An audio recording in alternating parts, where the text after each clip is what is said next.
Wholesalers are a fantastic way to find deals, not necessarily or not only just in your local area, but even out of state. That's all that some people do.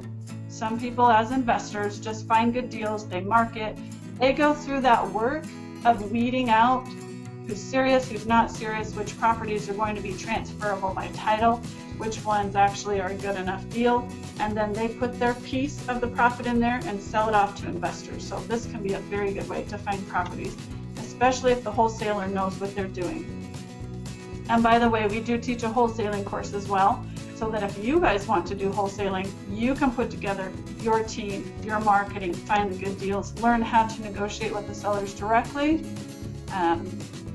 I hope some of you that are listening tonight, you're already in accountability, and I hope that that's one area that you really can get some good deals out of this year. I know that you can. I just hope you do the work of it, because some of those negotiation skills are the ones that really matter the most, and you don't get really good at it usually unless you go out and do a lot of presentations. So I'm going to encourage any of you that have started along that path that you go out to more for sale by owners, you go out to more vacant properties and put signs on their front door, mail letters to the property address, and put please forward, and just really try to find those sellers that need your help, that have some houses that are just sitting there. You can make a good living at that.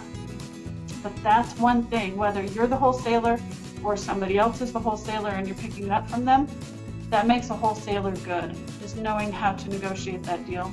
And what we're going to talk about in the second half of tonight with the analyzing the properties, that's really a great way that you can figure if it is a good deal or not. You have to know if it's a good deal to present to someone else. You don't want to get shot down by everybody. Now, I've presented certain properties to people and they've said, no, that's not enough profit for me. It happens. You just have to expect that. But then others, whether their criteria is different because maybe, for example, they're going to keep it as a rental instead of a fix and flip, they don't need as deep of a profit margin. So they can be good ones to wholesale property too.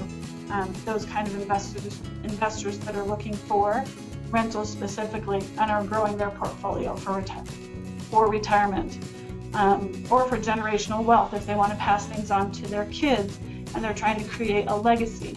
Those are good people to find as well that you can sell your wholesale deals to. So back to finding for you, if you're looking for wholesalers that have good deals and you want to pick up the deals, go to some of the local investing groups and ask who are the wholesalers. If anybody in the room has been there for a while, they should know, oh, he wholesales, she wholesales, and they can point you out to the people in the room.